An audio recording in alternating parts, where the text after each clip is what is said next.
बड़ी ही एक अजीबो-गरीब किस्म की प्रेस कॉन्फ्रेंस थी। मैं इसको प्रेस कॉन्फ्रेंस नहीं कहूँगा, मैं इसको एक बुज़दिल फ़ौजी की दास्तान कहूँगा। इसको बुज़दिल फ़ौजी की दास्तान मैं इसलिए कहूँगा कि आपने अक्सर ये मक़ूला सुना होगा कि जज नहीं बोलते, जजों के फ़ैसले बोलते हैं। इसी तरह से मैं ये समझता हूँ कि फ़ौजी नहीं बोलते, फ़ौजियों की शुजाअत और उनकी जो कारनामे होते हैं या उनकी जो कार्रवाई होती है मैदान जंग के अंदर, वो बोलती है। फ़ौजियों को आपने दुनिया के किसी मुल्क में नहीं सुना होगा प्रेस कॉन्फ्रेंस करते हुए। ये सिर्फ एक बुज़दिल फ़ौजी की निशानी होती है। बुज़दिल फ़ौजी कौन होता है, इसको ज़रा जान लीजिए। एक शख्स है, सियासी लीडर है, आपका मुखालिफ है, इसमें कोई दूसरी राय नहीं है। आपने उसको 2 साल से पाबंदे सलासल किया हुआ है। 2 साल से उसकी तस्वीर, उसका नाम, उसकी मुलाकात, किसी भी चीज़ के ऊपर पाबंदी है। उसको कोई ड्यू प्रोसेस हासिल नहीं है, कोई उसके फंडामेंटल बेसिक राइट्स नहीं है। उसको जेल मैनुअल्स के मुताबिक और जो एक क्लास बी के जो जेल मैनुअल के मुताबिक सहूलतें होती हैं वो भी पूरी मुयस्सर नहीं है। इस तमाम चीज़ों के आपने उसकी सियासी जमात को तबाह कर दिया है, आपने उससे इलेक्शन छीन लिया, स्टील कर लिया, चोरी कर लिया, सब कुछ कर लिया। इस सब के बावजूद जब उस बंदे को आप बांध के जब अपने मुखालिफ को देखें, फौजी की क्या निशानी होती है। फौजी कहता है, वो एक आपने रवायती चीज़ सुनी होगी कि वो, अगर ये फिल्मों में भी आपने मंजर देखा होगा कि वो जब कोई मुखालिफ गिर जाता है और उसकी तलवार उससे गिर जाती है तो वो उसको, जो एक बहादुर फौजी होता है, वो उसे उठाता है, उसकी तलवार देता है और फिर से उसको मुकाबले के लिए मदऊ करता है। लेकिन हम आजकल एक ऐसे फौजी से दो चार हैं जिसने अपने मुखालिफ को जंजीरों से जकड़ा हुआ है, मुंह के ऊपर टेपें लगाई हुई हैं और उसके बाद वो उसके सामने बैठकर घंटों घंटों की अपनी हर्जा सराई करता है। ये थी आज की प्रेस कॉन्फ्रेंस, इससे ज़्यादा ये कुछ नहीं थी।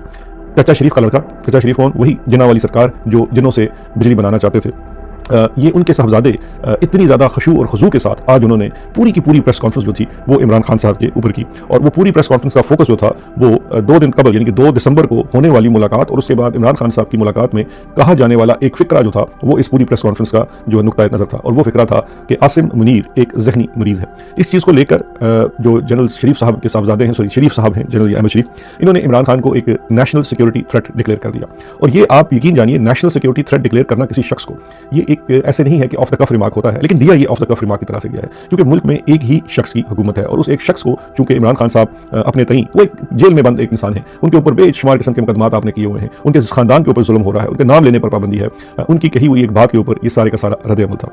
अब यहाँ पर बहुत सारे सवाल थे इस प्रेस कॉन्फ्रेंस में जो हो सकते थे, जो किसी और सहाफ़ी ने नहीं किए। सहाफ़ी भी आप जानिए कि कुछ तो सिधाए हुए बैठे थे, कुछ डरे सहमे बैठे हुए थे। लेकिन मुझे इन तमाम सहाफ़ियों में से आज दाद देनी पड़ेगी अजमल जामी साहब को कि उन्होंने एक बड़ा ही बरमौका सवाल किया और उन्होंने बड़ा इंतज़ार किया, आराम से, तसल्ली से, सुकून से।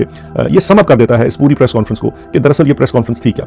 आपने देखा कि तकरीबन पौने 2 घंटे DGISPR साहब ने इमरान खान साहब को लेकर उन्होंने एक शदीद किस्म की हर्जा सराई की और साथ साथ उन्होंने ये भी बावर कराया कि आज से पहले पाकिस्तान की फौज ने किसी को नेशनल सिक्योरिटी थ्रेट डिक्लेयर नहीं किया और अब हम जो ये नेशनल सिक्योरिटी थ्रेट डिक्लेयर कर रहे हैं इमरान खान को, तो ये एक बहुत बड़ी बात है। वैसे यहाँ पर तवक्कुफ करके मैं थोड़ा सा आपसे एक सवाल भी पूछना चाहता हूँ कि हुजूर वाला, आपका तो ना जोग्राफिया दुरुस्त है, ना आपकी तारीख दुरुस्त है, साइंस से तो आपका ताल्लुक ही नहीं है, जिन्हों से आप बिजली बनाना चाहते हैं। तो मैं थोड़ी सी आपकी याद दहानी करा दूँ, ये आप पहली दफ़ा नहीं कर रहे। पाकिस्तान की तारीख में सियासतदान तो दूर छोड़िए, आपने तो शायरों तक नेशनल सिक्योरिटी थ्रेट डिक्लेयर किए हुए हैं। अहमद फराज और फैज़ अहमद फैज़ को तो आपने मौत की सज़ा भी गद्दारी के मुकदमे में सुनाई हुई है। इसी को नेशनल सिक्योरिटी थ्रेट कहते हैं। फिर नेशनल सिक्योरिटी थ्रेट जिनको बाकायदा फौज ने डिक्लेयर किया, उन नामों की फहरिस्त बड़ी तवील है।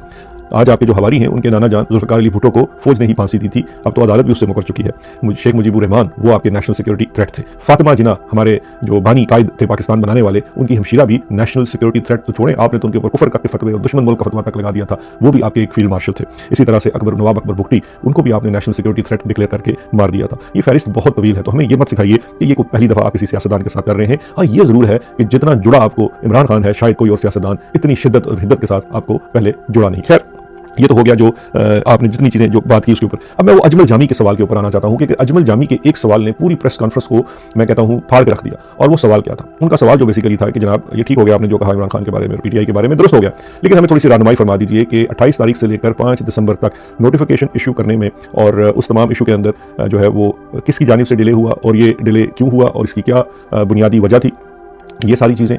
और इसके साथ साथ ये बात भी हुई कि जो इसके ऊपर बात करने वाले जो लोग हैं, कुछ सवाल उनका हिस्सा नहीं है लेकिन मैं आपसे कह देता हूँ, वो ये है कि जितनी इसके ऊपर बात की गई उसमें तो बहुत सारे लोग, एक और सहाफ़ी ने भी सवाल किया था कि ये इस चीज़ों को लेकर, क्योंकि जो एक स्पेसिफिक चीज़ इन्होंने DGISPR साहब ने की वो ये थी कि जनाब इस पूरे मामले को लेकर पता नहीं जर्नलों की फ़ोटो लगाकर vice chief of army staff और ये और वो और सारी चीज़ें जनाब दिखाई गई और ये कहा गया जी अब ये वाइस चीफ आ रहा है, वो आ रहा है, या वाइस चीफ आना चाहता है। ये तमाम मुल्क दुश्मन लोग हैं। अब उनसे सवाल ये बनता चले, हम तो मुल्क दुश्मन हैं, हमारी तो आप शक्ल नहीं देखना चाहते, उस पर भी मैं आता हूँ एक लम्हे में। लेकिन लेकिन मुझे एक बात बताइए, वाइस चीफ का शोशा तो हमने नहीं छोड़ा। ये शोशा तो आपके अपने हमायती हवारी जो इस वक्त सहाफ़ी हैं और नवाज शरीफ साहब के दस्ते रास्त हैं, ये उनकी तारीफ से छोड़ा गया। आपने असद तूर साहब की तस्वीर तो दिखा दी, लेकिन आपने अबसार आलम साहब की तस्वीर नहीं दिखाई, क्योंकि तसलसल के साथ इन तमाम खबरों का कि नून लीग क्या चाहती है, नवाज शरीफ क्या चाहते हैं, सिविलियन साइड क्या चाहती है, निगोसिएशन क्या हो रही हैं, वाइस चीफ लगाना चाहते हैं, ओहदों के ऊपर बात हो रही है कि एयरफोर्स के पास ओहदा क्यों नहीं जा रहा, ये सिर्फ फौज के पास, आर्मी के पास क्यों महदूद है। ये तमाम बातें तो अबसार आलम ने की थी, और इन तमाम बातों का जो माखज है वो अबसार आलम है। हमने तो जब इनकी बात दोहराई भी, तो मेरी तो आदत है, मैं तो कोट करके दोहराता रहा। हुजूर, आपको हमारी शक्ल अच्छी नहीं लगती, बिल्कुल दुरुस्त बात है, मुझे खुद भी ज्यादा अच्छी नहीं लगती, लेकिन ये जो बातें हैं ये इस पर थोड़ी सी अपनी रिसर्च कर लें। आपने दफ्तर में तो बड़े रिसर्चर रखे हुए, ये बातें तो अबसार आलम साहब ने की हैं। तो क्या अभी आपको नोटिफिकेशन इशू कराने के लिए जो डील हुई उसमें क्या कोई एमनेस्टी का ऐलान हुआ कि चले ठीक है, एक अबसार आलम को, और फिर उधर हमाद हसन साहब बैठे हुए थे आपकी प्रेस कॉन्फ्रेंस के अंदर, हमाद हसन साहब को मैंने बैठे हुए देखा। आप हमाद हसन साहब की पिछले 10 दिन की रिपोर्टिंग उठाकर देख लें, उनकी रिपोर्टिंग में क्या ये चीज़ें सामने नहीं आई कि सिविलियन साइड जो है वो डिस्कशन कर रही है, निगोसिएशन कर रही है इन मामलात के ऊपर। तो ये तमाम सवाल जो है ये तो बनते थे और आपसे होने थे। जब अजमल जामी ने इस सवाल का सिर्फ आगाज़ ही किया तो आप थोड़े से गुस्से में भी आ गए थे, जला भी गए थे। अब इशू ये है कि एक तो आपने बहुत बड़ी बेवकूफ़ी की स्ट्रेटेजिकली आपने बेवकूफ़ी ये की कि आपने बता दिया कि जहनी मरीज़ कहना आपकी छेड़ है। तो हुजूर, ये तो आप, आई एम सॉरी, लेकिन ये तो काम बहुत देर तक चलेगा, क्योंकि ये जो आप कर रहे हैं ना, इससे तो उन लोगों को कोई फ़र्क ही नहीं पड़ना जिन्हें आपने दीवार के साथ लगाया है। हम आपको बार बार ये समझाने की कोशिश कर रहे हैं कि जिनको आपने दीवार के साथ लगाया है उन्हें आप मजीद डरा धमका नहीं सकते। इमरान खान का आप क्या मजीद बगाड़ सकते हैं? इमरान खान को तो आपने जेल में डाला हुआ है, तो इसलिए उन्हें भी आपको, आपकी जो गिदड़ बत्तियाँ हैं किसी काम की नहीं। चलें, ये तो हो गया जनाब इनकी एक बेपर की जो प्रेस कॉन्फ्रेंस थी, और तकरीबन 3 घंटे इन्होंने जो है वो मुल्क का वक्त ज़ाया किया।